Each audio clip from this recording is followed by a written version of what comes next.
இயேசு உங்களை நேசிக்கிறார். இந்த நாள் வேதாகம தியானத்திற்கு உங்களை அன்புடன் அழைக்கிறேன். என் நேசர் தம்முடைய தோட்டத்துக்கு வந்து தமது அருமையான கனிகளை புசிப்பாராக. உன்னத பாட்டு 4ஆம் அதிகாரம் 16ஆம் வசனம்.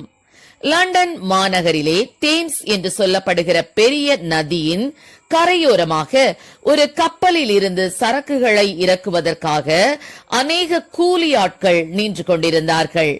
ஊழியம் செய்து கொண்டிருந்த ஆத்தும பாரம் மிகுந்த ஒரு பாதிரியாரும் அவர்களோடு ஒருவராக நின்று கொண்டிருந்தார். அந்த பாதிரியார் ஏன் அவர்களோடு நிற்க வேண்டும்? கிறிஸ்துவை பற்றிய சுவிசேஷத்தை அவர்களுக்கு அறிவித்து ஒரு ஆத்துமாவையாவது ஆதாயம் பண்ண வேண்டும் என்று ஜெபத்தோடு அவர் வந்திருந்தார்.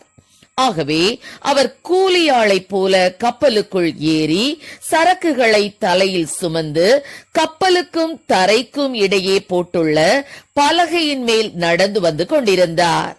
ஆனால் ஒருவன் இவரை கூர்ந்து கவனித்து அவரை கேலியும் பரியாசமும் செய்ய விரும்பி அந்த பலகையை தட்டிவிட்டான். அவர் அந்த சரக்கோடு நதியில் விழுந்து விட்டார். எல்லோரும் கேலியாக சிரித்தனர். அவர் விழுந்ததற்கு காரணமாக இருந்த மனிதனும் அவரை பார்த்து சிரித்தான். ஆனால் அவரோ சரக்கை இழுத்துக்கொண்டு கரையை நோக்கி கஷ்டப்பட்டு நீந்தி வந்து கொண்டிருந்தார். பிறகு அந்த மனிதனுக்குள் திடீரென்று ஒரு உந்துதல் உண்டாயிற்று. அவருக்கு உதவி செய்யும்படி நதியில் குதித்து பாதிரியார் வைத்திருந்த சரக்குகளை வசப்படுத்தியதுடன் பாதிரியாரையும் காப்பாற்றி கரையேற்றினான். அப்பொழுது பாதிரியார் அந்த மனிதனோடு பேச ஆரம்பித்தார். அவன் ஒரு காலத்தில் சிறந்த வைத்தியனாக இருந்து பின்பு மதுபானத்திற்கு அடிமையாகி மனைவியையும் குடும்பத்தையும் பிரிய நேர்ந்ததை அறிந்தார். பாதிரியார் அவனை ஆறுதல் படுத்தி அவனுக்காக ஜெபித்து அவன் தன் குடும்பத்தோடு மீண்டும் ஒன்றிணைந்து வாழும்படி உதவி செய்தார். மட்டுமல்ல, அந்த குடும்பம் முழுவதையும் ரட்சிப்பின் அனுபவத்திற்குள் வழிநடத்திவிட்டார். இதுவே கனியுள்ள வாழ்வு. கனியுள்ள வாழ்வு ஆத்துமாக்களை கிறிஸ்துவினிடம் கொண்டு வருகிறது. ஆம், எனக்கு அருமையானவர்களே, நம்முடைய போராட்ட நேரங்களிலும் பிரச்சனையின் நேரங்களிலும் கூட கர்த்தருக்கு கனி கொடுக்க வேண்டும்.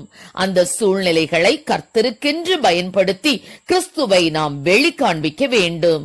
நாம் கிறிஸ்துவை போல கனி கொடுக்கும் வாழ்க்கை வாழ்வதற்கு பரிசுத்த ஆவியானவரே நமக்கு துணை செய்கிறார். கிறிஸ்துவினுடைய வாழ்க்கையை பாருங்கள். ஆவியின் கனிகள் அத்தனையும் அவரிடத்தில் காணப்பட்டது. மலரை தேடி வண்டுகள் வருவது போல அவருடைய கனியை விரும்பி ஆயிரக்கணக்கான ஆத்துமாக்கள் அவரை நோக்கி ஓடி வந்தார்கள். அற்புதங்களையும் பெற்றுக் கொண்டார்கள். கனி தரும் மரத்தை மட்டுமே நோக்கி பறவை இனங்கள் பறந்து வருகின்றன. கிறிஸ்து விரும்பும் சுவையான கனிகளை மிகுதியாக கொடுப்போம். கர்த்தர் நம்மை ஆசீர்வதிப்பாராக. ஆமென். ஜெபம். எங்களை அதிகமாய் நேசித்துவல் நடத்துகிறீங்களா பரலோக பிதாவே, அப்பா, நாங்கள் உமக்காக கனி கொடுக்கிற ஒரு ஜீவித்தை எங்கள் கொடுப்பீராக ராஜா. ஆண்டவரே, நீரூற்றண்டையிலே கர்த்தாவே ஸ்தோத்திரம் நாட்டப்பட்ட கனிதரும் மரங்களா எங்களை நீர் ஆண்டவரே மாற்ற வேணுமாய் ஜெபிக்கிறோம். ஆண்டவரே ஸ்தோத்திரம் அப்பா, நாங்கள் கர்த்தரிலே நிலைத்திருந்த அப்பா ஸ்தோத்திரம் மிகுந்த கனிகளை கொடுக்கக்கூடிய கிருபைகளை என் தேவனீர் கொடுப்பீராக தகப்பனே சப்பா.